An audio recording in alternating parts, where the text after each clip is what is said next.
Good morning, everyone. My name is Aditya, and I would like to welcome all of you to the 2021 Professor N.R. Kamath Memorial Lecture. Before we get started for the day, I would like to invite the President of Color Society, Shri Manik Salunke sir, to give us the welcome address, and then we can get going with today's event. Thank you. So, good evening to everyone here, and I just want to say that today's lecture is live on YouTube and Zoom link also. So, I request all the Zoom participants keep them, you keep yourself on mute and video as well as audio. And today's lectures will be available for the participants for the YouTube and Zoom. So I request Aditya, today's host from Homey Company, you take care of those who are joining if there is any problems, and he will definitely take care.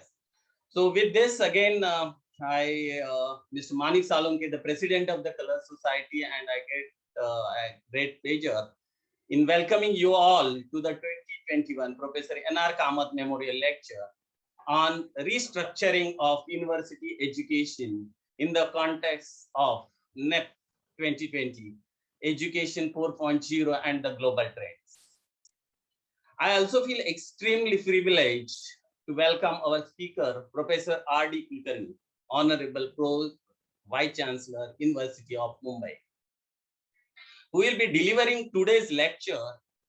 And I would also like to welcome everyone, past president, participants who has made time out of their busy schedule and joined us here today. The Professor N.R. Kamath Memorial Lecture Series was initiated by the Color Society in 1984 as a way to commemorate the birthday of Professor Kamath, which falls on the 8th September, which also coincidentally is celebrated as International Literacy Day. For this year, the lecture we have a long-standing ritual of inviting multiple prominent personalities from various academic fields, and will continue to do so in order to honor the great man as he was a Professor N.R. Kamath. Not many of us present here have had a privilege of meeting Professor Kamath in person, but to say the least, the Professor Kamath was an outstanding teacher and technologist who has had profound influence and impacted the lives of many of his students.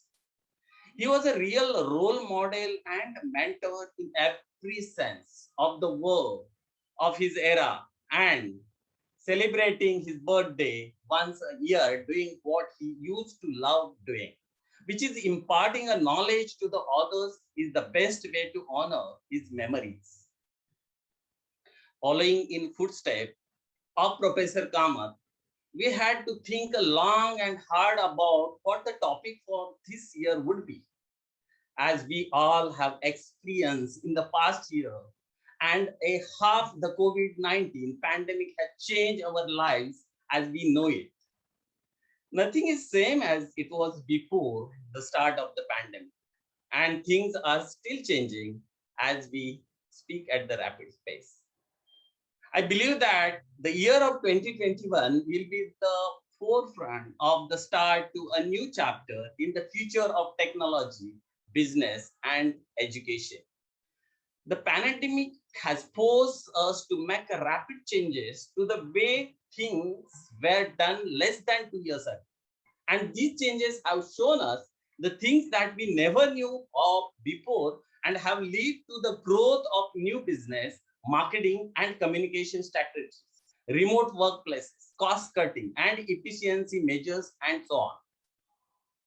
As the world takes a step forward towards the hopeful and eventual end of the pandemic, things will have changed, and in order to come out of the top, we all collectively will have to be adaptable, efficient, and smart about how we move forward to blossom our economic standing. And for this reason, we at the Color Society believe that foundation of the building is the just as important, if not more than, the structure that stands above the ground. Hence, we would like to dedicate this year's Professor N.R. Kamath Memorial Lecture to the not the current, but to the future generation of India's workforce. In today's lecture, we have Professor R.D. Kulkarni guide us through how the current policies and regulations of the country, such as NEP 2020 and Education 4.0, pave the way to the education of the future of the India's vast workforce at the university level. Sir has vast experience in academic field. He is alumni of UDCT, now known as ICT and LIT, and worked long time as a director and department head of the ICT North Maharashtra University, Jalgaon. He has industrial work as well as academic experience for a long time, and will be also learning about how the current trends, both the national and globally, affect the current climate of the education in India, and what the right way is moving forward in order to make India one of the top nations when it comes to our education and economy. I have to say that I'm extremely excited to have a Professor R.D. Kulkarni take the stage and share his plethora of knowledge with us. But before we start with the today's lecture, we have something special planned. As most of you here may know, the Color Society offers a diploma courses in pen technology, and recently, in fact, last year, we have started also the ink technology diploma. We took the online exam in this pandemic situation in the month of August 21, and today we are ready with the result. But before that, I would like to present awards to the students who have excelled this year. On behalf of the Color Society, the first three toppers of the pen technology diploma will get the prize of rupees 3,000, 2,000, and rupees 1,000 respectively. And for ink technology diploma, first rank holder will get amount of rupees 3,000. And we would also like to announce the award on behalf of Lala Lakshman Das Agrawal Education Founded Trust Awards. About this trust, I can tell you the Dr. Harish Agrawal, who is also the committee member of the Color Society, is chairing this trust. This trust was founded in the year 2020 under the chairmanship of Dr. Harish Agrawal, with the objective as to promote educational and social development of poor and weaker section of the society. Running a primary school in the name of Agassiz Public School. Also to the established technical institutional imparting a primary education in the field of science and technology. To operate the laboratory for testing of raw materials, to award the scholarship, stipend awards, and many more charitable activity for the temple and ashram. These are the objective of Lala Lakshman Das Agrawal Education Foundation Trust. And we are very happy to announce that sponsoring the award prize money of the first, second, third, and ranked student of the diploma in pen technology will be rupees 5,100, rupees 4,100, and rupees 2,100 respectively. And the first ranked student in the diploma of the ink technology will receive the rupees 4,100. Now, announcing the results. For the diploma in pen technology, we have two students tied for the third place, and they are Mr. Jaideep K. Patel and Mr. L. N. Ranganath with the score of 80.75%. Congratulations to the two of you. Now, for the second place, we have Mr. Kiran Kumar Raju with the score of 84.75%. Congratulations to Mr. Kiran Kumar Raju. And finally, for the first place of the Pen Technology Diploma, we have Miss Siddhi Rajendra Dhondugade with a score of 93.75%. Congratulations to all four of you. And for the diploma in technology, for the first place, we have Mr. Aditya Dhapre with the score of 82.25%. Congratulations to you, Mr. Aditya.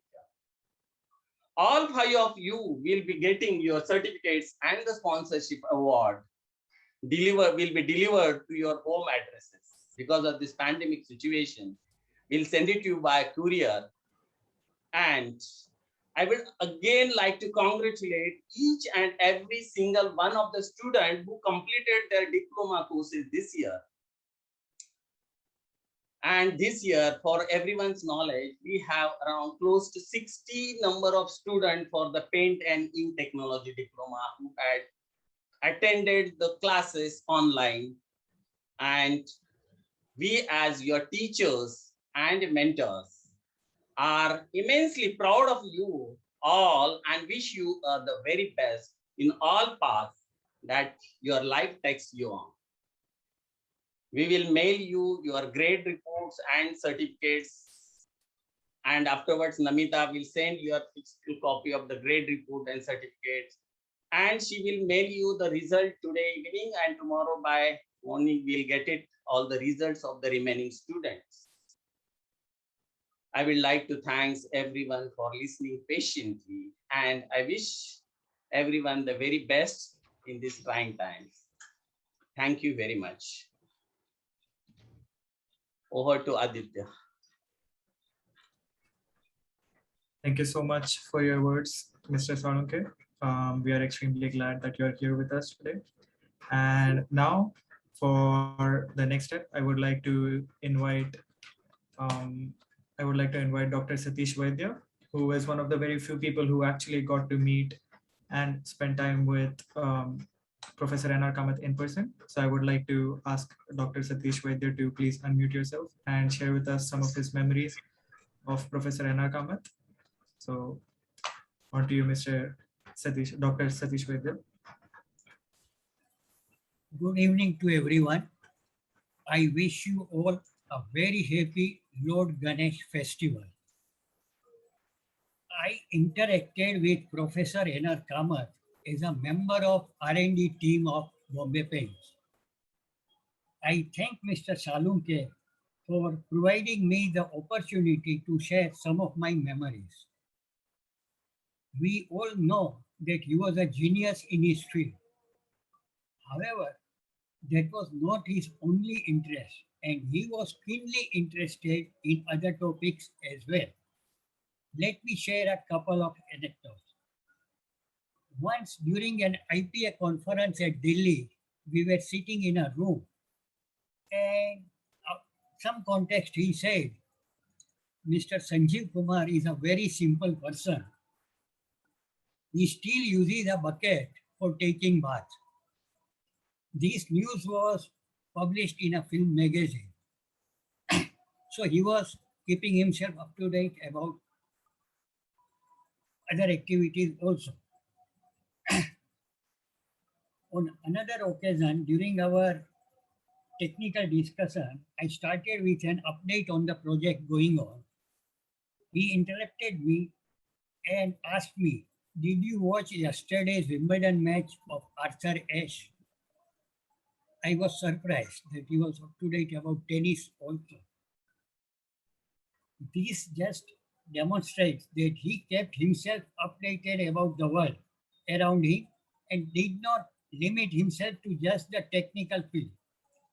Of course, I would be found wanting if I did not share with you some of his insight about technology. I always remember his advice that you develop a product in such a way that your 5 kg trial is reproducible in a 5-ton reactor. This may sound trivial, but just demonstrate that as a true researcher, we always kept the big picture in mind about how something can be scaled up from a lab batch to plant scale. Another thing, I was a member of Color Society, but I feel I joined the managing committee at the recommendation of Professor N.R. Kamath to Professor Shetye and Professor Krishna. And I will be always thankful to all of them. Thank you. Thanks.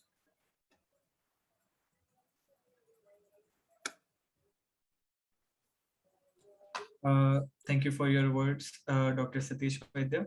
We really appreciate you being here with us today and sharing your insight on Professor N.R. Kamath and all your time that you spent with him. Now, I would like to invite Dr. Girish Nagarkar, who will introduce to us our host and our chief speaker for today, Professor R.D. Kulkarni. So please, Dr. Girish Nagarkar, take the stage. Good evening to all.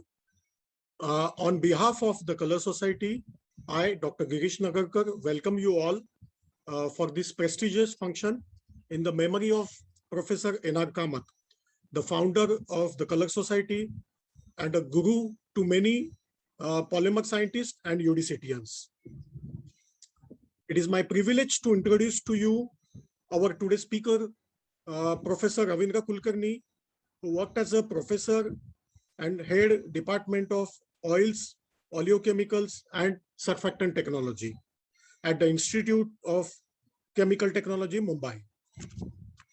Professor Kulkarni took charge as Pro Vice Chancellor of University of Mumbai on June 22, 2018. Professor Kulkarni pursued his BSc Tech from ICT, Mumbai and MTech from LIT Nagpur with academic achievements such as Professor J.G. Kane Prize, Gold Medal, UDCT Golden Jubilee Scholarship, and UGC Fellowship. He did his PhD under the Faculty of Engineering and Technology of RTM Nagpur University. Professor Kulkarni has 27 years of rich experience in the academia and research. He has guided 13 PhD students and 45 MTech students and has 7 patents and many research projects to his credit. He has vast experience in the fields of renewable polymers, nanopigments and green functional pigments, oleochemicals, surfactants, and biolubricants. Professor Kulkarni has contributed his knowledge and wisdom to the academia and industry by giving 65 invited talks and 150 conference presentations. Professor Kulkarni has widely traveled across the globe for professional interactions, conference presentations, and visits to various universities. He also has extensive experience in handling of quality issues, assessment, and accreditation related practices of NAC, NBA, and NIRF. We are very fortunate today that Professor Kulkarni has accepted our invitation to grace this occasion and enlighten us with his lecture. I request Professor Kulkarni to commence his lecture. Thank you very much. Over to Professor Kulkarni.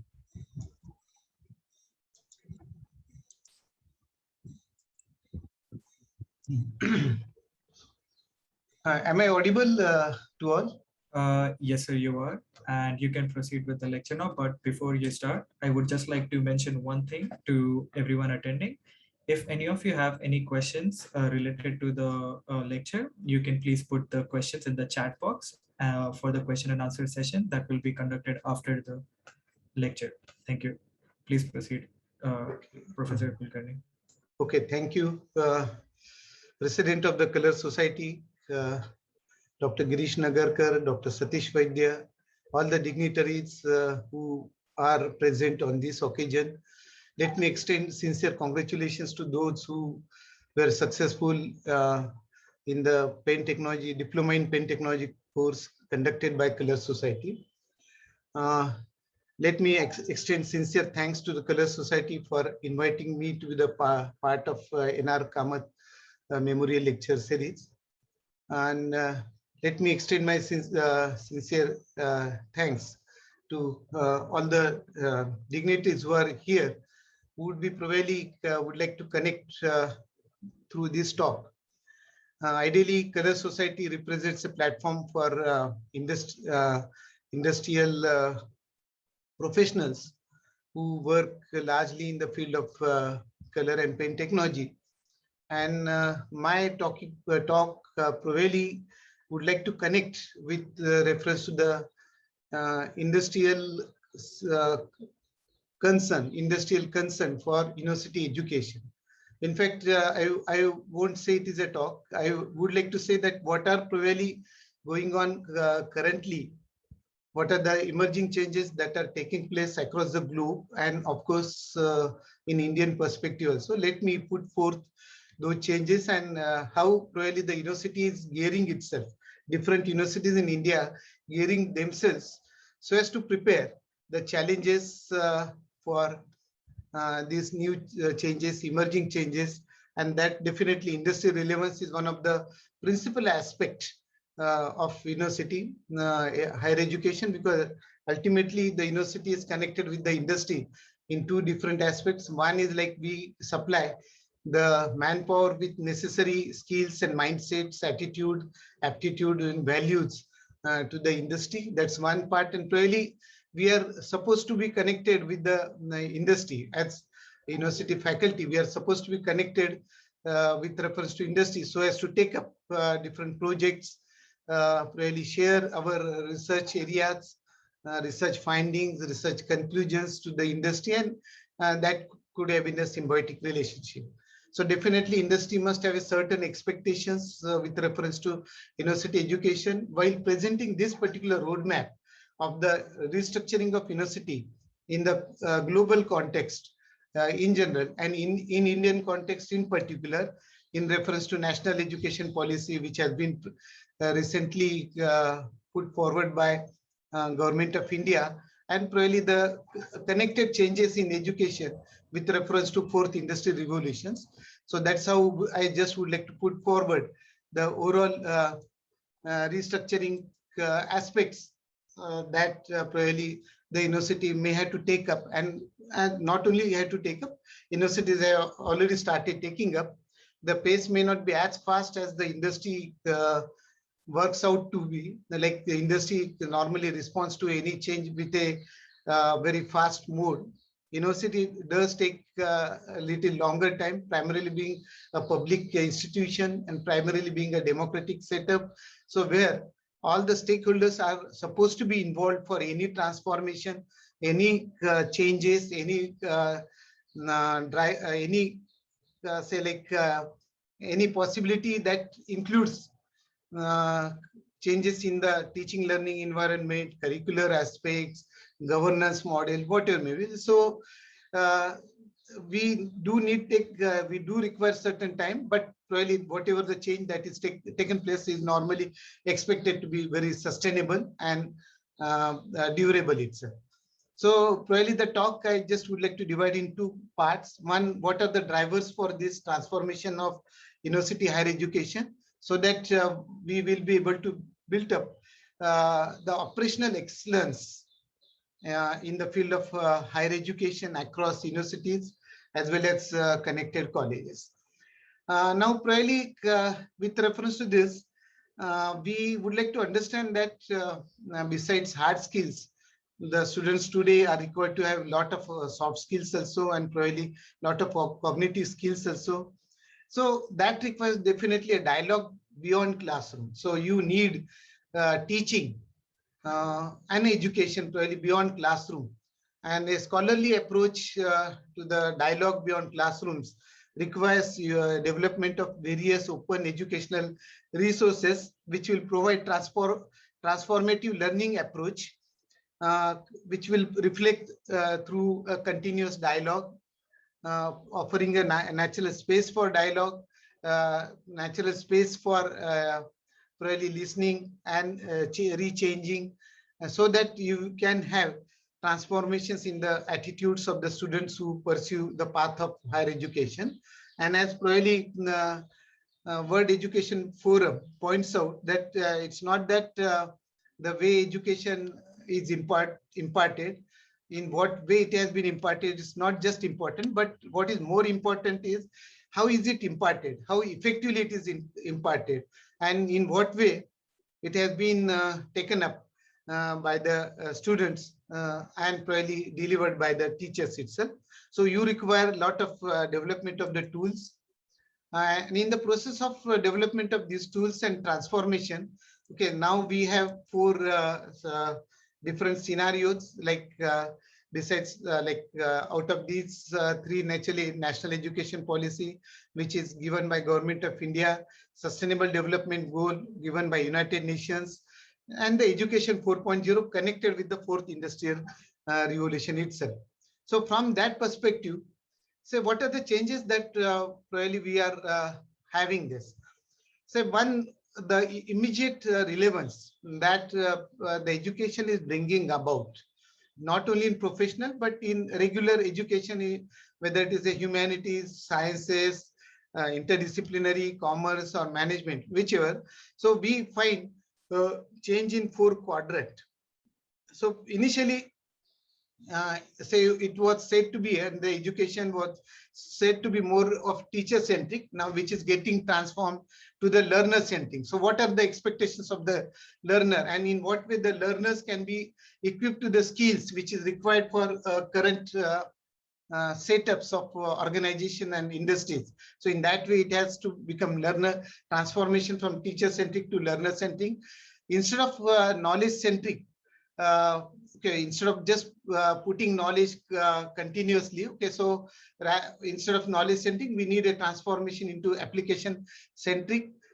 Instead of input based, we will have a learning outcome based system. So what are the attributes, or what are the outcome which probably the students can have while getting graduated from the institution or education, so university itself. So it's a complete transformation from input-based learning to the outcome-based learning model. And while I'm talking about these 3 different quadrants, the 4th quadrant is most important. Like what is required to have these transformations, whether it is to be learner-centric, application-centric, outcome-based centric.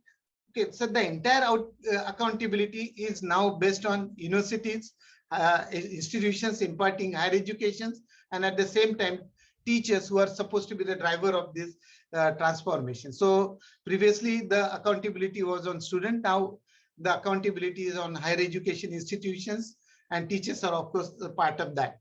So with this, probably we expect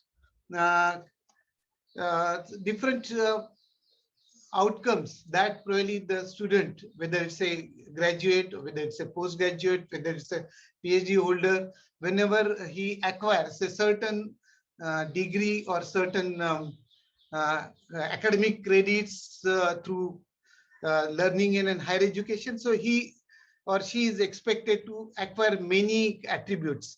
Say, for example, discipline knowledge or domain knowledge, we say that the student must have a sound domain knowledge and right proficiency in the discipline with discipline in which the student has acquired a degree. He or she must have a proficiency in research and related skills, along with a passion for lifelong learning. Lifelong learning becomes probably a regular part of education today. Critical and analytical thinking, okay, which provides a capability to the students in terms of analysis, interpretation, evaluation, and a right critique of what is being learned, its utility in the domain of the discipline itself or domain of the professional field.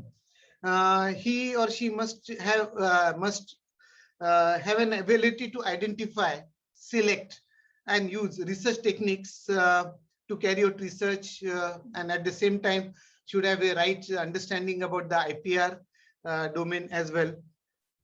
Whenever probably the students after getting graduated moves to the domain of his or her discipline, he or she must excel professionally in a globally competitive world, in an academia, whether it's in academics, whether it's in industry, whether it's a government sector, whether it's a professional sector, or whether it's an entrepreneurial pursuits. So wherever it is, like he or she has to be a creative individual, contributing to the society in particular and nation in general, while excelling professionally.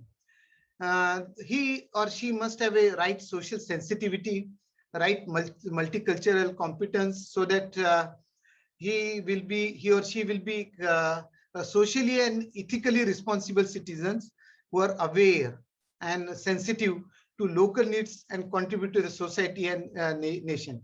While doing so, he or she must have an interdisciplinary bandwidth, because not only a discipline knowledge helps, but probably a capability of understanding, investigating, and evaluating concepts from diverse discipline is definitely an important system. And while doing so, he or she must have a right awareness for the environment and society, so that the productive work connected with the graduate must be sustainable in nature. So with this, probably we naturally, whenever we expect such a system of higher education, so there probably all universities or higher education institutions must look forward how to make it feasible, how to make it possible, and what are the current supporting systems. Okay, so in really you require right regulatory reforms. We need to think about the overall process of education and may undertake re-engineering in terms of fast technology development. So what we see that whether it's a demands of knowledge economy or knowledge society, or whether it's an internet revolution, it implies that the young learners today belong to a generation that is born and raised in a technology-rich environment. The students are using technology. The students are supposed to use technology after getting graduated, which probably have not been invented so far. It's like in a first year engineering or technology, whenever he or she undertakes a particular domain specific knowledge with reference to technology, probably by the time he or she gets graduated, the new technology might have been established, and he or she has to display a right lifelong learning so as to acquire the skills connected to the new technology. And probably he or she is expected to enter the jobs which are not probably existing while he or she might have taken up admission at first year. While by the time he or she must have been graduated or acquired a certain degree, okay, so he or she may have to enter into jobs which were not existing 4 years back. So that makes really a different sense. So globalization and demands of a knowledge economy and knowledge society call for stress on the need for acquisition of new skills by learners on a regular basis. He or she must have to learn how to learn on a regular basis. At the same time, learn how to unlearn for a few specific cases as well. And probably when we are talking about, we say that unlike when we talk about the industry leaders, okay, say probably the leadership positions, different managerial levels for an industry, they are probably well developed with reference to skills. And that is how they move forward to the ladder of managerial scales or levels. But what about the leaders in higher education? Are they really provided with the right skills, right mindsets, right attitude, so as to take up the governance of a higher education? Probably the answer may not be 100% true. Okay, so the leaders of higher education, that's how national education policy says, must have been groomed so as to acquire right skills for governance of the educational organizations for governance of the university. So I, as a pro vice chancellor of a university, must have a right skills so as to promote the academics as well as an administration of my university itself. So I must acquire those skills. So the leaders of higher education institutions must groom themselves, or probably the system must exist so as to groom themselves as a right leader, so that they will be able to adopt the technology to improve the quality of education, bring about a lot of reforms in teaching, learning, evaluation, or governance, probably maybe on student support, maybe on best practices with reference to the education, and probably while doing so, we always have said, like while talking about national education policy, simultaneously we need to keep ourselves well connected with the direction of the global educational development agenda, which is reflected in the sustainable development goal of the 2030 agenda for SDG 4, Sustainable Development Goal 4, which says that we need to ensure, while planning for education, while with the help of a due technology and say quality mode, we need to see that we should ensure the education be inclusive, equitable to all. Okay, so we need to see that it is available to everyone who aspires for higher education. So in that way, it has to be inclusive.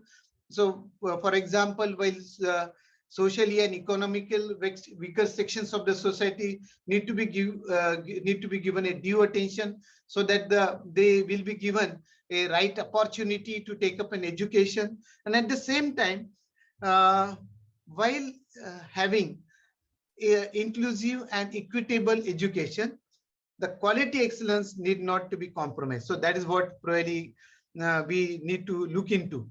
So in a sense, we would like to see that the students through probably right in execution of national education policy, or probably sustainable development goal SDG 4 of UN. Okay, we would like to see that we have right citizens. Okay, today's students are supposed to be today's citizens only. So we need to see that we groom our young citizens in a sustainable way without degrading the environment. And at the same time, we always say that our country, Bharat, has a demographic dividend. Okay, we are having a very good young population. We are large in number of young population, but we need to see that this demographic dividend, how long it will last, for maybe for next 20 years only. So we need to see that this demographic dividend could have been converted into a right system, so that this young generation will get a right values, right attitude, right analytical ability, right employable skills, so that they would be able to have able to contribute to the Bharat or India in its social, economical, and political transformations itself. So that is how probably way forward we are looking for, and that's what is the basis for any restructuring of university education. Now, probably we would like to think about the contribution by the fourth industrial revolution, which has led to the fourth educational revolution as well. We always say that, like fourth industrial revolution, they said that has brought a lot of automation, and it's always a fear that automation will bring down the jobs, but it's not the case, because no doubt automation destroys certain jobs, but it increases simultaneously productivity, and productivity leads to economic growth, and economic growth in terms creates new jobs, new opportunities. Now, whenever we talk about any technology, how do you get those technology? Okay, we get replacement of the obsolete technology by new technology by people only. So we require a right man workforce who are having capability of development of the new technology. We require right skill force, which probably will assist the other people in use of those technologies. And probably we require definitely the people not only for creation of the new technology, not only to assist the new technology, but also for use of technology also. So any new technology, any new automation, any new, so it is always said that it doesn't lose job. It in fact only provides or requires labor force, workforce of different mindset and skills. And really the universities or higher education institutions need to be capable of changing themselves so as to fulfill the demand of the system itself. So really we come across so many new things under this exponential technologies. Okay, so all of you are from industries only, so I will just skip this slide because this is already a known fact that's only included from the perspective of higher education institution. Now let us look at, based on this industry 4.0, what are the skills that really the students are required to have?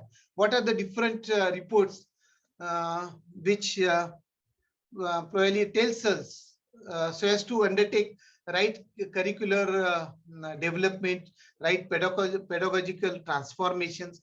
So one, like if you think about UN United Nations Development Program, so which provides a skills report specifically with reference to our country, it says that you require the students who have agility in adoption of and who have an adaptability to changing technology.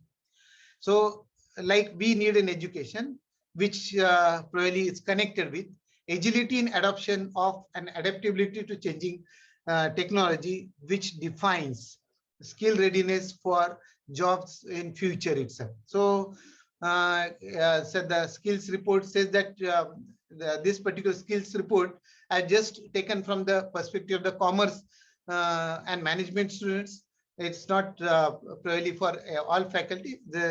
For all faculty domain, okay, the next slide will present what are probably the skills that the higher education institutions need to have, need to provide to the students.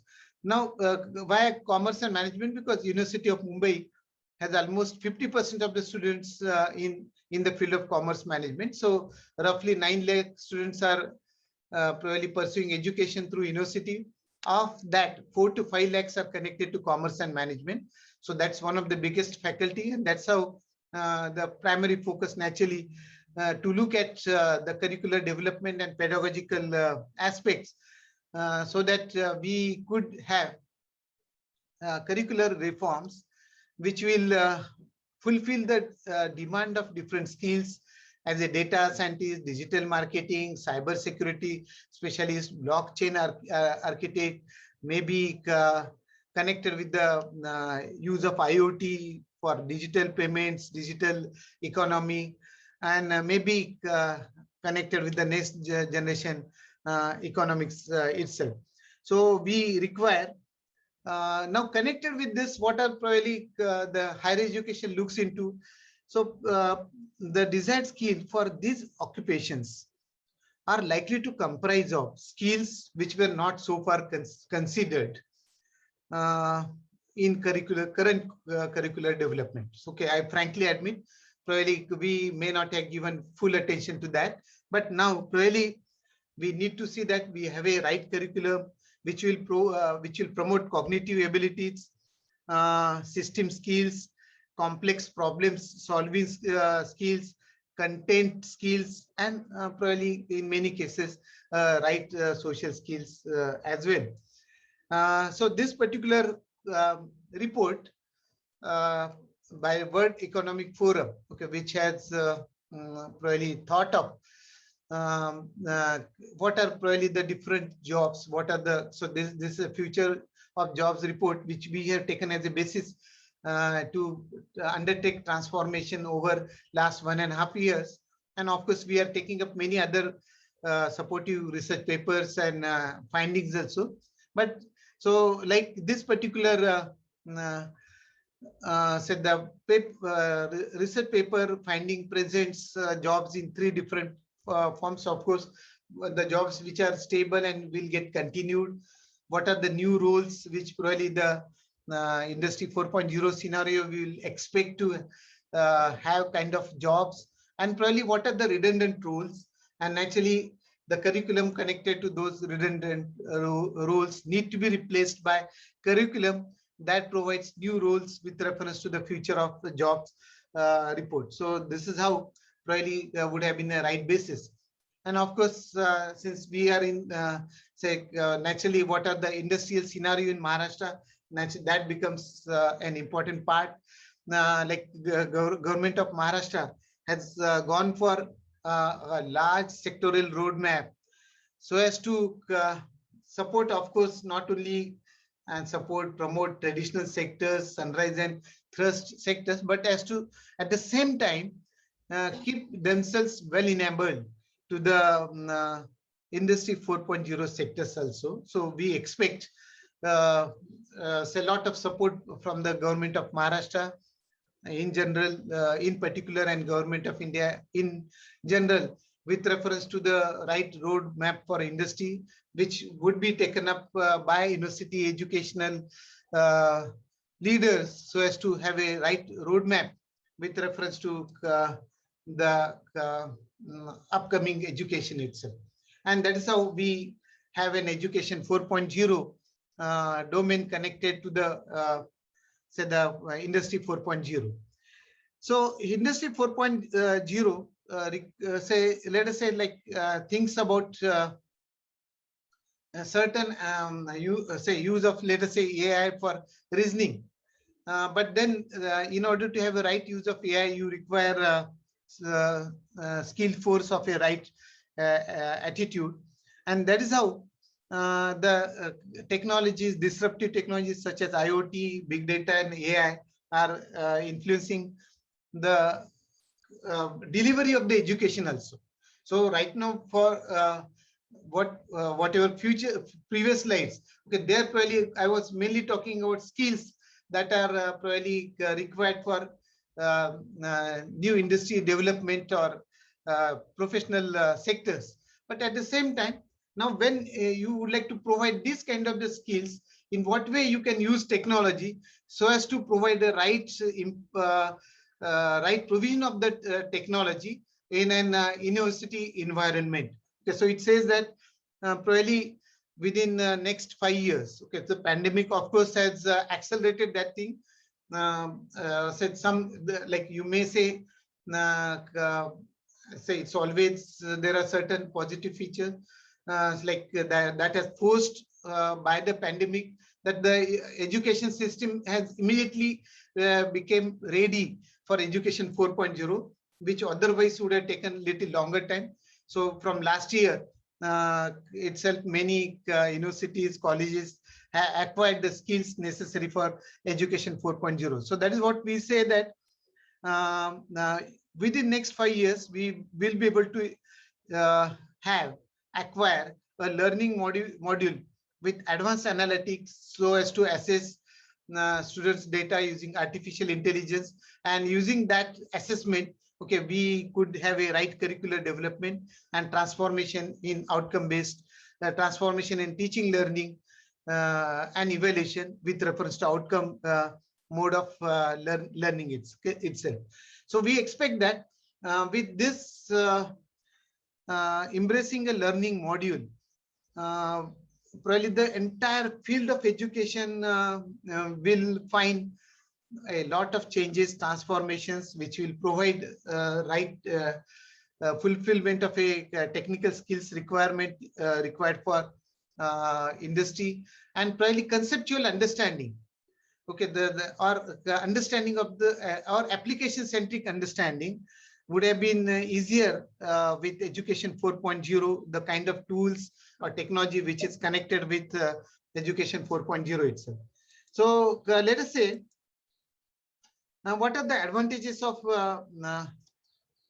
education 4.0 with the use of tools itself? So one is, of course, accelerated remote learning, education for anyone at any time, any place. Okay, so that's what has proved in pandemic, that the educational institutions made the delivery of the education largely successful to the students who were probably at their native place, and probably with development of a right e-content, the students were given the opportunity to look at the education learning through education modules again and again. So that promoted a very good acceleration of the remote learning at a self-pace. Self-pace is probably very much important, because when you were having an offline mode of learning, classroom learning, probably once the classroom teaching is over, probably you would, whenever you like to refer back, probably that was not possible.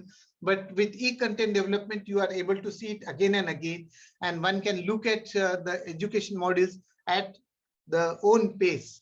Okay, so so that makes probably the system to be very personalized learning. Okay, so we know that we can have different labels of the student: advanced learners, low learners, average learners, and each of the students have a different requirements. Like advanced learners probably will require tasks which are very difficult under normal circumstances, so that their intelligence or brain could be challenged with the difficult tasks. Okay, and those probably who are slow learner will require a remedial teaching, right finishing mode of teaching. So the personalized learning has very much become possible, and this has resulted equally better understanding of the concepts and overall better results we expect through education 4.0, and it has supported teachers very well. Otherwise, for a offline classroom, teachers taking care of all students was very difficult at a time. But now with this e-content development and the education 4.0, the teachers is able to identify the strengths and weaknesses of individual students, and thereby provide a right personalized learning model. The teacher and the students are well supported in this domain through a right choice of education tools. Learning has become more personalized, and students are getting more hands-on and observational exposure. Experiential learning has become very easier through the use of techniques like blended learning, use of different devices like flipped classrooms. Of course, flipped classrooms is yet to become a reality. And then probably while the teaching learning is connected with the right evaluation pattern, so it needs to be connected with a right examination pattern and assessment. The current student pattern of like currently, what is the pattern? Okay, like you very much stress on memory. Now, instead of memorization, we would like to give more focus on understanding, conceptual development, and so that is feasible with education 4.0. So that's how we say that education, there will be a lot of changes in the exam pattern and assessment, and will give you a right pattern of assessment. We expect now, of course, does it mean that teachers or educational institutions are obsolete? No, in fact, they are becoming more relevant. Okay, they are becoming more, because it's a sea of information. Okay, so the students require a right monitoring, guiding, so that the educational institutions and teachers together can allow the student to have their way through this sea of information, and so that makes teacher and educational institutions more important in academic performance of the students. So we expect there are a lot of exciting, enlightening, proactive trends in the education system, and the probably the system is required to be prepared for that. Okay, so likewise, say we expect the now coming to the second part. Okay, I hope I have 10 to 15 minutes with me. Now, with these drivers of transformations or drivers for challenges, how the university itself can transform itself, in what way it can have a forward looking vision. So it requires that it needs to have a right focus on research, teaching, and simultaneously, probably some universities may be having more focus on research. They may be considered as a tier 1. Some universities may have focus primarily on teaching and secondary focus on research. Probably those are tier 2 universities. And probably you can have a simply degree granting colleges who are primarily focused on undergraduate teaching. Okay, so with this kind of a educational systems, we would like to see that the overall educational system will be capable of earning probably a gross enrollment ratio of 50. Now we will come to the data with the current GR in the next few slides. But right now, as I said, like the educational systems must have a right governance model, right leadership, and the leadership must work on a core values of equity, quality, and excellence through a decentralization and participative management, while need to be transparent and accountable to the stakeholders with optimal utilization of resources which are available. So probably we would like to just consider what are probably the current status, current status in comparison with the global status. So recently, Ministry of Higher Education of Government of India has carried survey, and the report of this survey is just presented to you. So out of like what is the population in higher education of the students? So roughly it is said that in last year it was around what was in enrollment? 3.85 crores of the students were pursuing higher education. And one of the good things is that the gender bias is getting eliminated. We have almost equal number of male and female students in higher education, with almost 11.4% rise in students, female students pursuing higher education. Sorry, 18.2% rise in female students pursuing higher education, as against the overall growth of 11.4%.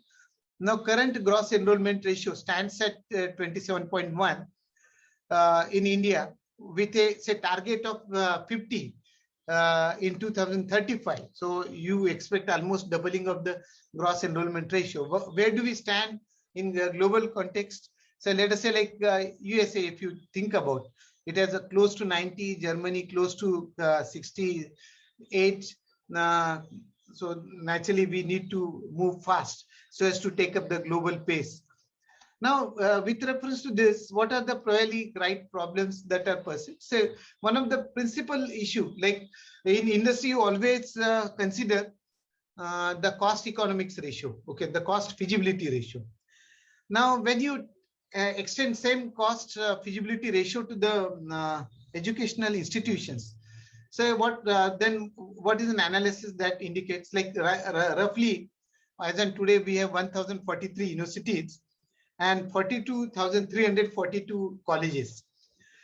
Now, all these are probably one of the severe problem connected with them is severe, say, fragmentation of higher education. So remarkably, now what I said, like we have crores of the students who are participating, more than around 4 crores of students are participating. But what is the distribution if you consider?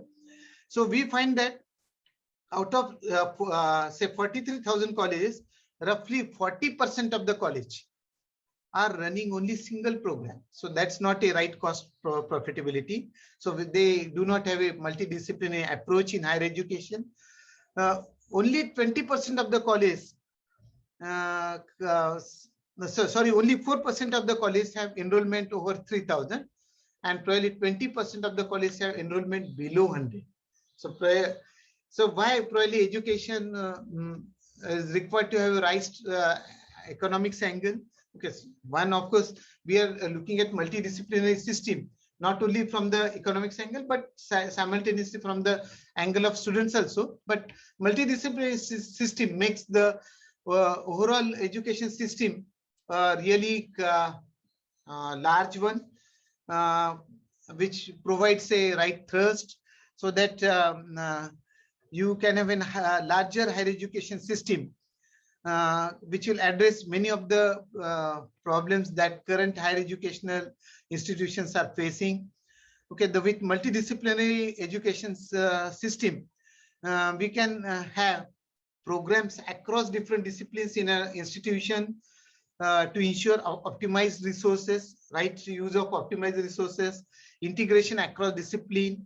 Okay, interdisciplinary bandwidth is always essential for lifelong learning, and so that the overall system can become a real vibrant itself.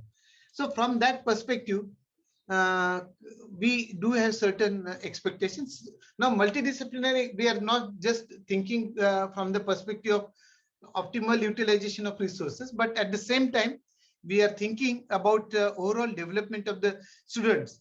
It is normally said that engineering or professional education promotes analytical part of the brain, while probably performing arts promote artistic and creative part of the brain. So we like to say that there will be an overall development of the student who have capability to use both sides of their brain, so that they will have creative understanding, at the same time analytical approach, and that will bring a right efficiency of use of resources and resource sharing, both material and human, across higher education itself. So let us say, here probably we are talking about two objectives. One is known as Mission Nalanda and Mission Takshashila. Okay, so where probably what are the objectives of the Mission Nalanda? Mission Nalanda will ensure that there are at least 100 type 1 universities or educational institutions focusing on research, while at least 500 higher educational institutions with focus on teaching as well as research, maybe by 2030. With a multidisciplinary environment, while Mission Takshashila, the other, will try to establish at least one high quality higher education institutions, either of type 1, 2, or 3, in every district of the India, so that disadvantaged geographies can have a right access to the education, and then and then only access, equity, and quality could have been well supported. Now we require a university with a vibrant ecosystem to fulfill all those. So we need to see that the vibrant ecosystem must work in threefold, must accept the challenges to work in threefold: expansion, inclusion, and excellence. So expansion is essential to serve the exponential demand for access to higher education, even in the remote areas. Inclusion is very much essential, so that access is provided to all who are aspiring for higher education. Okay, it doesn't limited only to the privileged few. It is accessible to all who have an aspiration for higher education. And at the same time, while promoting expansion and inclusion, okay, we do not compromise on excellence. Okay, so that's definitely requires a right ecosystem for an higher education institution. So for this purpose, we need to see that university campuses must be transformed to become more, to provide more holistic learning environment.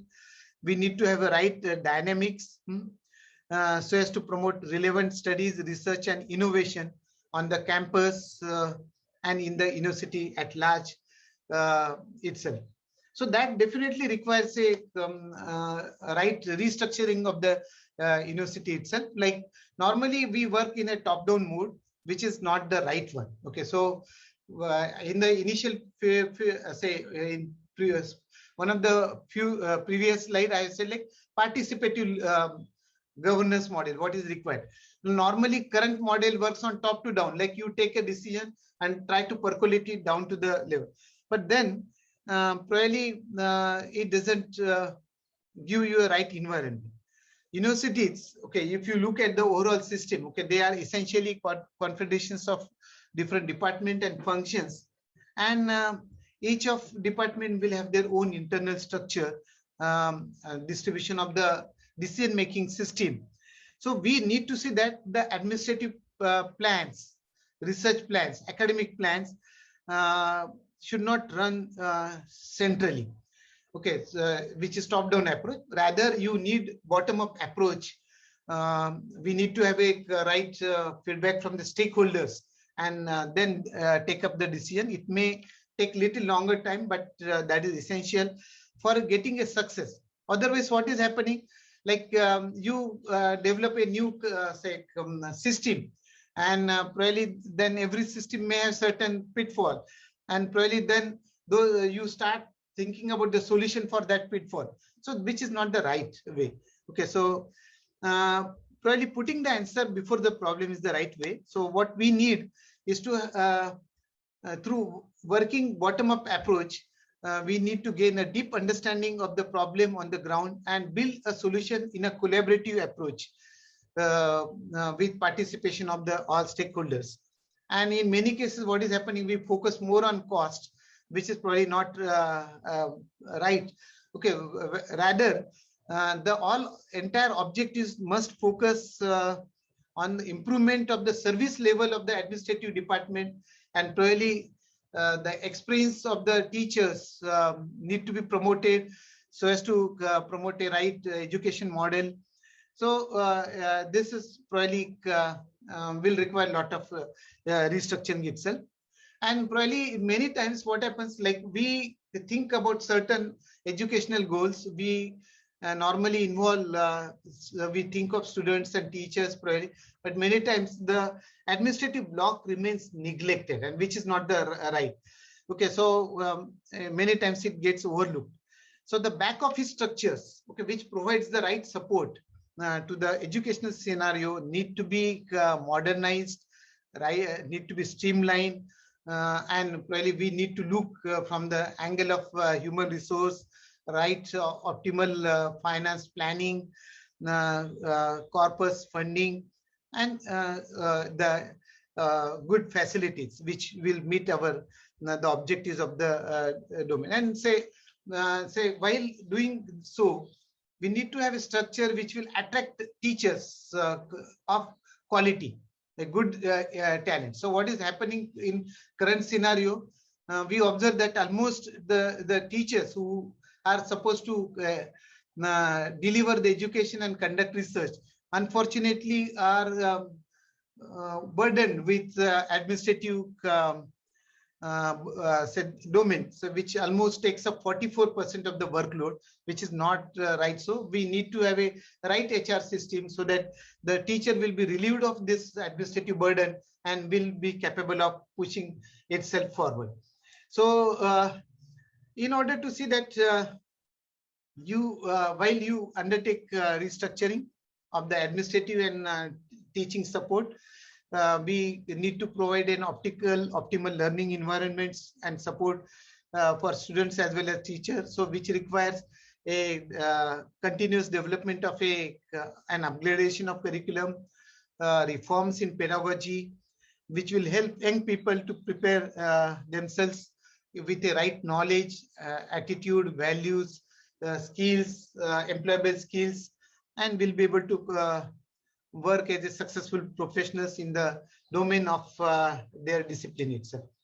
Now, this requires probably a right support. Now, we need to work with a probably limited workforce on an administrative part or probably on a teaching part, but then you need to have a right roadmap. Digitization is a compulsory requirement.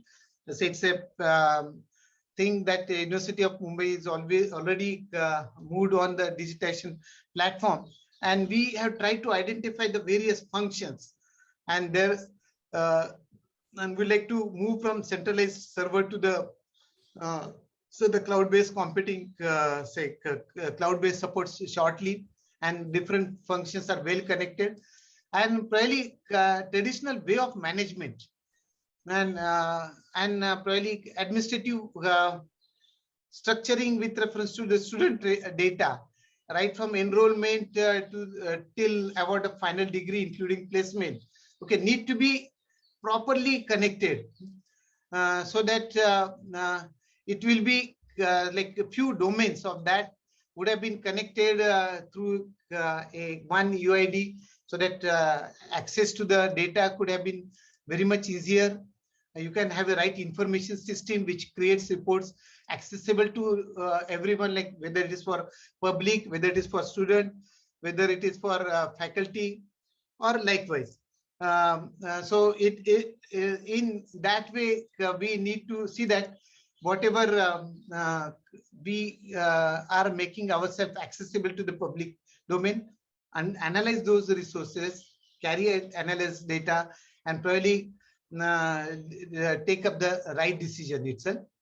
And naturally, through application programming interface with IT module, okay, we would have a lot of academic audit data repository, which will help in analysis, going for right ranking patterns, okay, whereby you can have all domains under one field. Okay, so we expect, as I said, moving from like a server-based system to the hosting on cloud that makes the data more secure.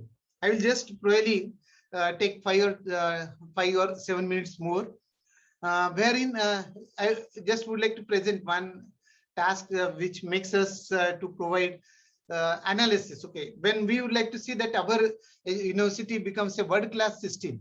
So what are probably our understanding? Let us like our say back office has carried certain analysis with reference to two universities, one from the USA and the second from Australia. So you will find a very surprising figures. So like say, for example, Vidyanagari campus at Kalina at University of Mumbai has a 243 acres area. But how many students we are probably supporting within education? Say close to 10,000. On the other hand, when I'm talking about an US and Australian university, say the space available with them is very low, but probably they are providing education almost close to the 50,000 with a close to 700 programs as against that of 126 to us. So that gives you, when you calculate footfall per acre, then it comes only to the 40 for University of Mumbai, while it is close to US University for close to 300 for US University, and Australian University close to 700. Meaning thereby we need to have a right planning. So we say that we have capability right now to pursue programs for maybe 600, maybe, so that will take a long time, of course, because we require a right capability for that. But let us say, like, can we have a jump from 126 programs to 300 courses in the next 5 years, so as to support the aspirations of 25,000 students? And as per UGC norms, okay, you naturally require a more built-up area. So you need to jump from like 233,000 built-up of square meter area to close to 750,000. So that requires probably a right division, okay, like of the 750,000 as per UGC guideline, which requires 30 square meter per every student. So for 25,000, it comes around 450,000 square meter. Okay, so then you have, and now it need to be more or less like in Mumbai, it has to be residential. So we should be capable of providing at least hostel facility to the close to the 7,000 and close to the 1,000 teaching and non-teaching staff. And at the amenity areas need to be there for need to be available, because that is also a part of learning environment, which is close to 1 lakh square meter system. So 4,50,000 for academic.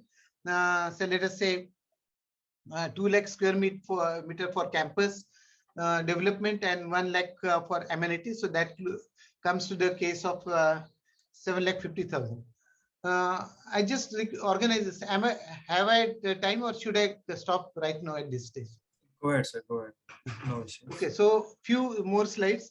Now, probably while I'm talking about, like when I'm telling you how the optimal resources to be utilized, so those previous slides are being taken into as a base for having the right campus development.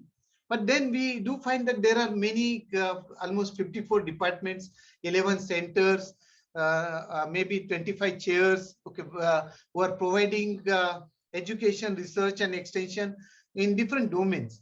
But what is happening now, that has become a decentralized approach, no doubt. But probably when you think about the communication between different departments with reference to optimal utilization of resources, one part.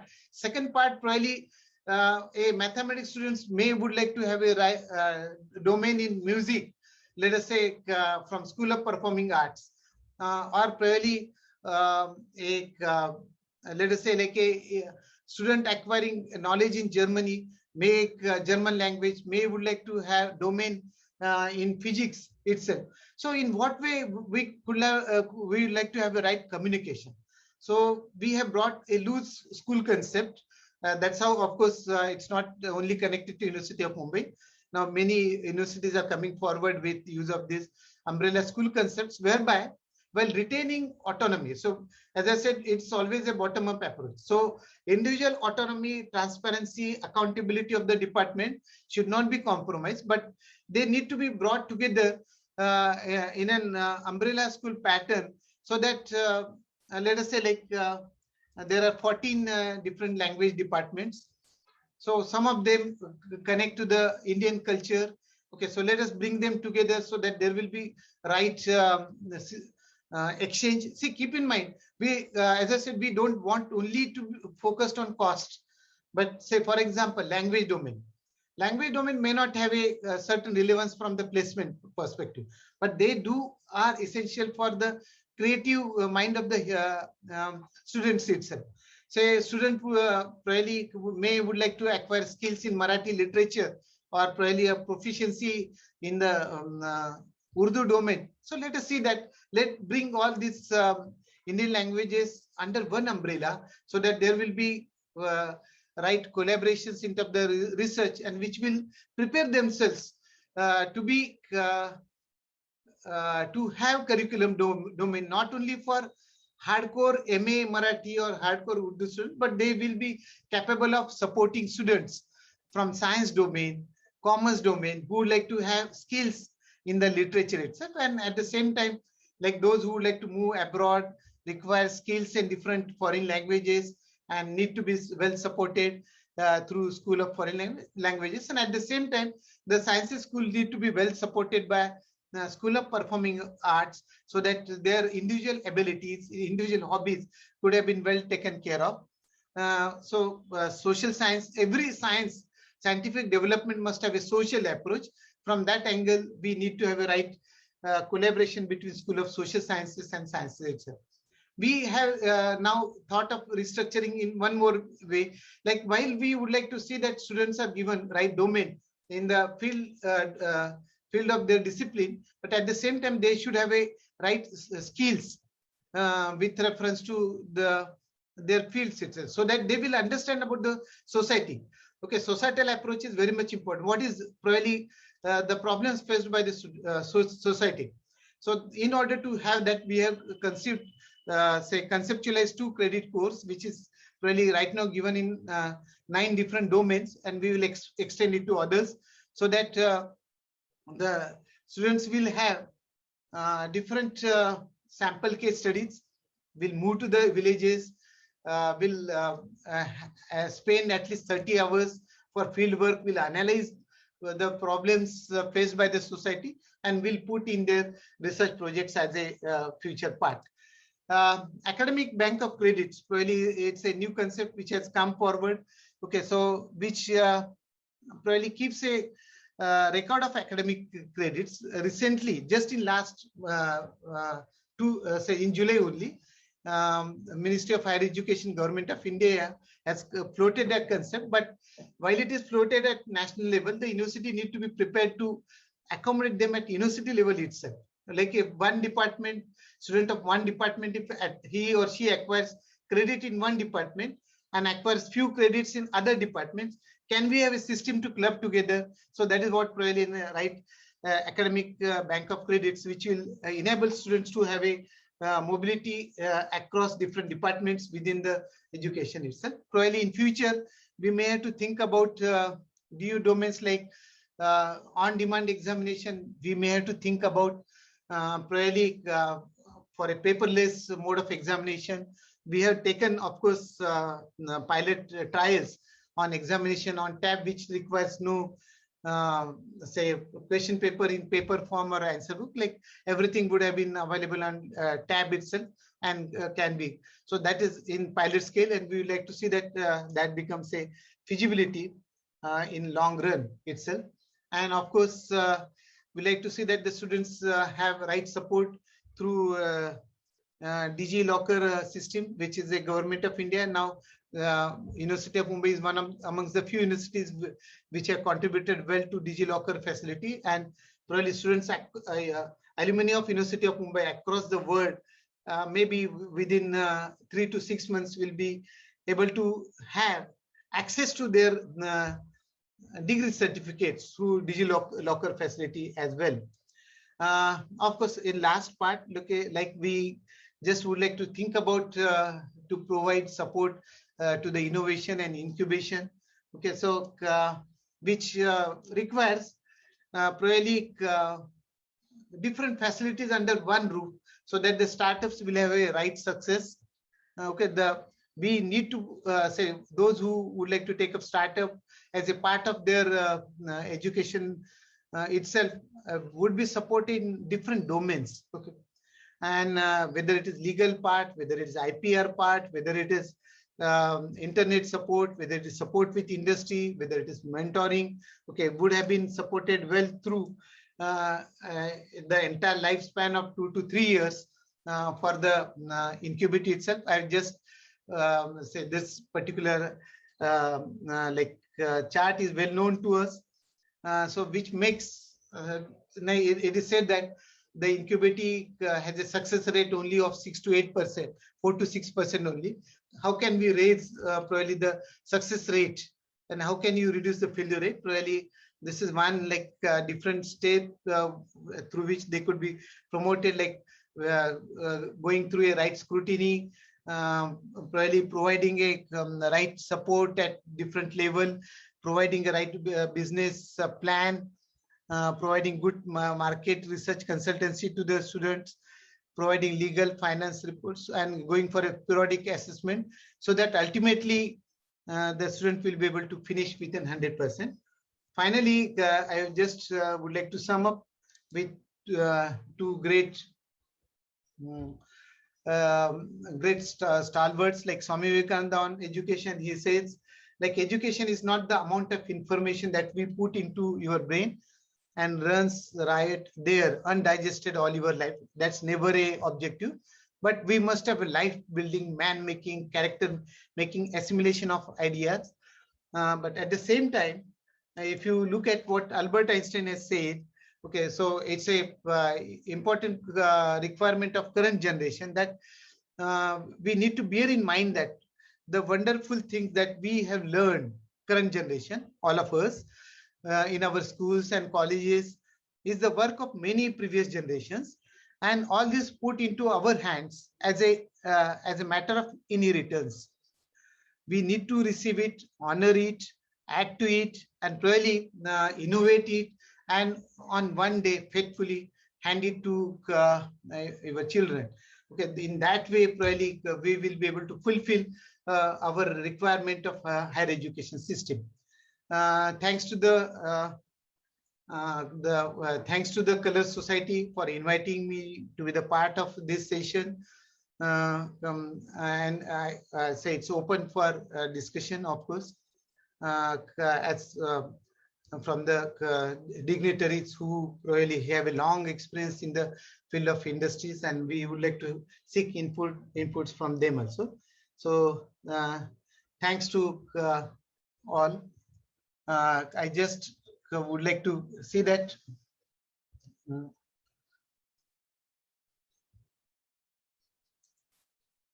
I would like to just see that I'm there to have a answer, to provide answers or maybe probably discussion with reference to the points or questions raised by the dignitaries. Thank you. Thank you for the informative lecture, Kulkarni sir. Now, if anyone has any questions for Kulkarni sir, please leave them in the chat box, or if you would like to ask him the questions yourself, please let us know in the chat box so that we can have you ask Kulkarni sir the questions. Thank you. I have one question, please. Can I ask? Yes, sir, go ahead.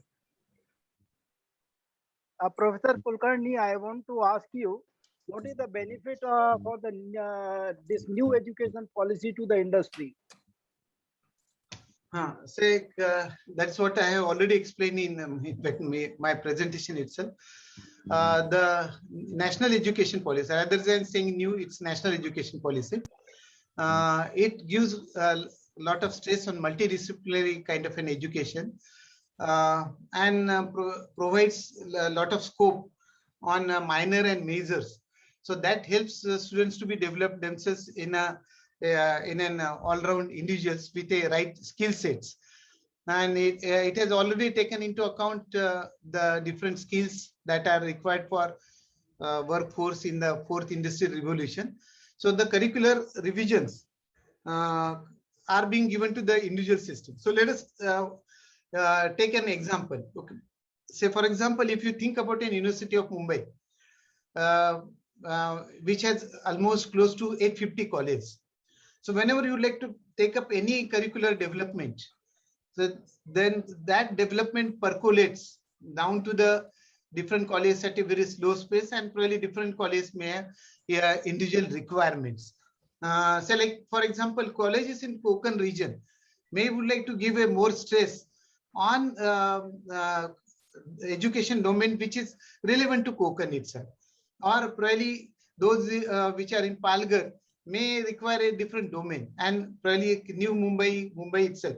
So with new education national education policy, we do not have a concept and affiliation. So individual colleges will have capability of developing their own curricular aspects in tune with the local needs and global trends itself. So that's probably the first important advantage.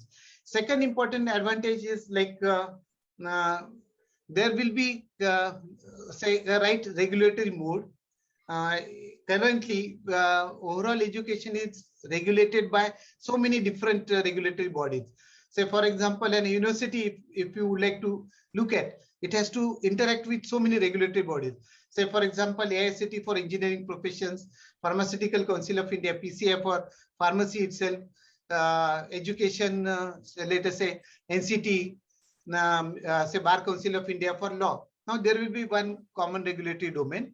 Research is very good trust, and it's a outcome-based research funding which will be provided at a very large scale. NRF is being established under national education policy, which is going to support university. And those who are very well, okay, let us say like state university, those who are performing very well have opportunity to excel well in the field of research, tier 1 mode, and get connected funding and provide support to the student itself. In fact, just within 5 minutes, I may not be able to pull on all the benefits connected with the national education policy, but it's definitely very diverse and expected to provide students in all compartments of the learning models. Thank you, sir. Thank you. Yeah, I have a question. I'm Gulzar Bagu here. First of all, very good presentation, Professor Kulkarni. I mean, it definitely gives us a kind of a view and a picture that we are heading towards a better education policy. So thank you for sharing the details. Just wanted to understand, see, in international education systems, typically, there are multiple colleges, like a medical college and an engineering college will be in the same campus. Today, what we see is engineering college is different, a medical college is different. And then while you have very well mentioned about the multidisciplinary subject aspect, and it was really good to hear, a person who's interested in music and who's a physics can, have both the subjects, domain expertise and all. But let's take the case of, suppose a person, I remember a case of a friend of mine who had gone for a postdoctoral in Canada. No, he was basically a surfactant person who did his PhD in surfactant, and he had gone to do a project with an engineer in a University of Canada, and the subject was on actually pharmacy. So he had, actually the surfactant, I was trying to understand what would be his role, but actually the project was, how a medicine could be aspirated. And interestingly, the professor was an engineer and he was an expert of peristaltic movement of the throat. So, I mean, just to give an example, a very good example of interdisciplinary research where doctors, engineers, and even polymer science or surface studies coming together to work on a project which comes to the aid of a common man in terms of having a very good spray application, which would with the help of surfactant and also with the help of engineering aspect, how it would reach down the lungs. So I mean, just to understand on similar lines, I mean, what would be the research activity or the proposal for the future for the education system in India? In fact, sir, you have provided answer itself in your question itself. So whatever you are talking about, in fact, that is what is an ambition of the current university system. Right now, we do find, so whenever you have a publication from a research publication from an universities from US or Canada, or whenever you talk about research publications from an Indian university, this is what precisely we find a difference itself, where we find that in like for say in foreign education domain, global domain, okay, we expect a lot of contributions from the different disciplines or domains within a group itself, and within a group you have people who are working with different specializations itself. Now, when we say that we have under one umbrella, like the engineering, medical, pharmacy, let us say like humanities, performing education, everything under one umbrella, then probably the right say collaboration will evolve through. And so with that collaboration, the faculty members or the students will be able to develop their skills in a different domain and will provide a right interdisciplinary bandwidth itself. So that requires to be them together in under one umbrella system. Right now, say what is happening, like say for example, engineering education is fragmented completely and isolated from the medical. Both are monitored by two different systems, and probably humanities monitored by different systems. When you put them together under one umbrella, will give a right. So what you said, in fact, is supposed to become reality in the current university system, and that is what we are aspiring for. In a sense, we are naturally almost 20 years behind the global education domain, and we need to work very fast so as to minimize that difference. Fantastic. Thank you. Thank you so much. Thank you everyone for your questions. Now, and thank you, R.D. Kulkarni sir. We appreciate you giving us your amazing lecture today and sharing your knowledge with us. Now, to end this event, I would like to invite Dr. Mahanwar to give us the vote of thanks. So, Dr. Mahanwar, please take the stage. Good evening, everyone. Honorable Professor R.D. Kulkarni, Vice Chancellor, University of Mumbai, President, Color Society, and dignitaries available on this platform for attending this lecture. I'm sorry, my video may not be clear because I am in a vehicle. So, forgive me for that. I really thank and appreciate the efforts put in by Professor R.D. Kulkarni for giving us such a great information about the educational system status in the country and the future. And I think this was very short time which Color Society has given to him. Last week I had just contacted him and he is ready with such a great information. And it was really helpful, useful for all the state of the society. I thank for this particular informative lecture on this prestigious occasion as a N.R. Kamath Memorial Lecture. Because we always conduct this lecture on the birthday anniversary of Professor N.R. Kamath, and we are fortunate this year that we could arrange this lecture on a specific day, that is 8th of September, which is birthday of Professor N.R. Kamath. So this is Yoga Yoga, what we can say. I thank Professor R.D. Kulkarni for accepting our invitation at 11th hour and giving us such a great information, which is really useful to us as well as for the future generation. And as a token of appreciation, love, we will be presenting this memento to Professor R.D. Kulkarni, and this memento we will hand over to Sir in presence or in physical format at his office or at his residence in due course of time. Professor Kulkarni, thank you once again for accepting our invitation.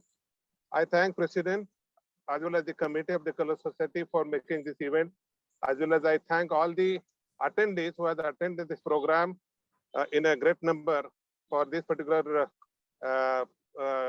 gracing this function. I thank all the participants. I thank Mr. Aditya Dhapre for making this platform so smooth and making feasible to attend everyone. Thanks a lot, and good evening. Thank you. Thanks a lot. Over to Aditya. Thank you, Mahanwar sir.